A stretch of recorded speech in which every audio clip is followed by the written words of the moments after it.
It's the Full Force News Burst Extra, brought to you by GeneralsJoesReborn.com, with me, Christopher McLeod AKA Diagnostic 80. Last month, the PulseCon Preview live show revealed a new name coming to the Classified series. So let's talk Hawk.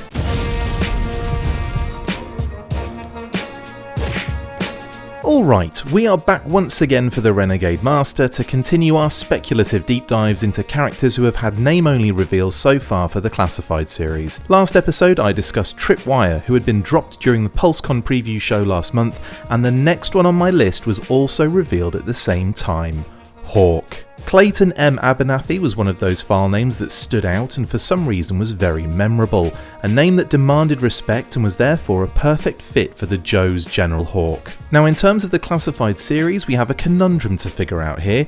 Do they go version 1, when he was just Hawk and came with the mobile missile system, or do they go with arguably his most iconic and well-known look in version 2? Until we get more details regarding the price point or figure style, which most likely won't be before the digital render reveal, then we are left with a few possibilities. If the figure is the version 1 from 1982, then I could see them including the mobile missile system as an additional mini-vehicle sort of set, and with their proclivity to focus on original styles when it comes to the design recently, this is a perfectly fine possibility. However, my head is pointing more towards the arguably more iconic, even though that depends on where you fall on the G.I. Joe timeline at the prime age range of 5 to 8, version 2 from 1986 in his bomber jacket with fur lining, helmet and goggles. If we do indeed see this design, then I fully expect a removable helmet and removable goggles, a backpack and a pistol or two, considering he also had two moulded holsters, one on the thigh and one on the chest. It would be fun to make one of the pistols a proper old-timey one, because for some reason I just associate all generals having an antique pistol in a box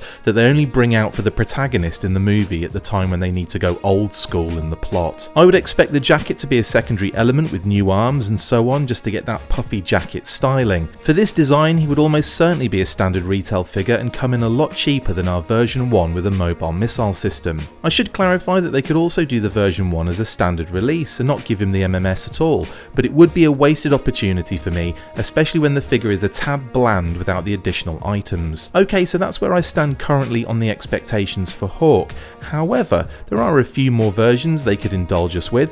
The 1991 version 3 General Hawk with his jetpack and communications helmet would be so good for the line, but I would personally save that one for a future release, and all I can think about now is that Dan Dare head sculpt with the vintage leather headgear under the helmet. Another beauty of a design, and one I would love to see as much as all the others we've talked about so far, is his Talking Battle Commander's design from 1992.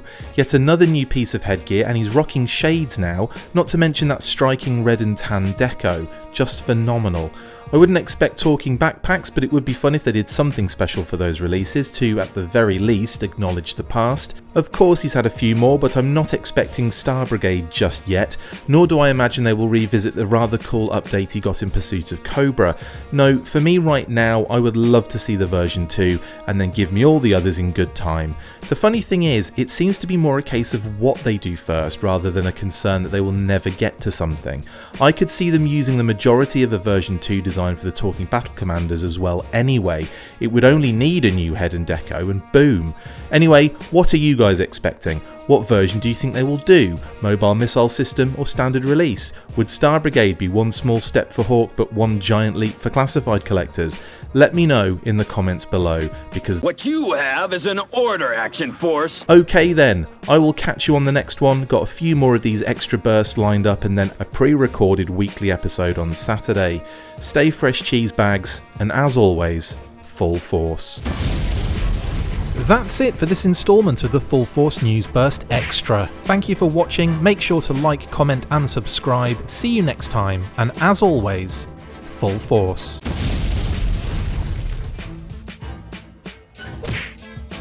Make sure you get involved with the discussion by liking, sharing and commenting on these videos, and as always you can keep up with the show after listening by following on Twitter @TheFullForce, liking the Facebook page facebook.com/TheFullForce, and if you would like to contact the show you can message us on either of those platforms with feedback and questions. We also have a Patreon page, so if you want to show your support for the show, see your name up in lights on these videos, or enjoy exclusive bonus content, then check out patreon.com patreon.com/The Full Force Podcast, or click on the link on any of the posts this podcast appears in. Full Force!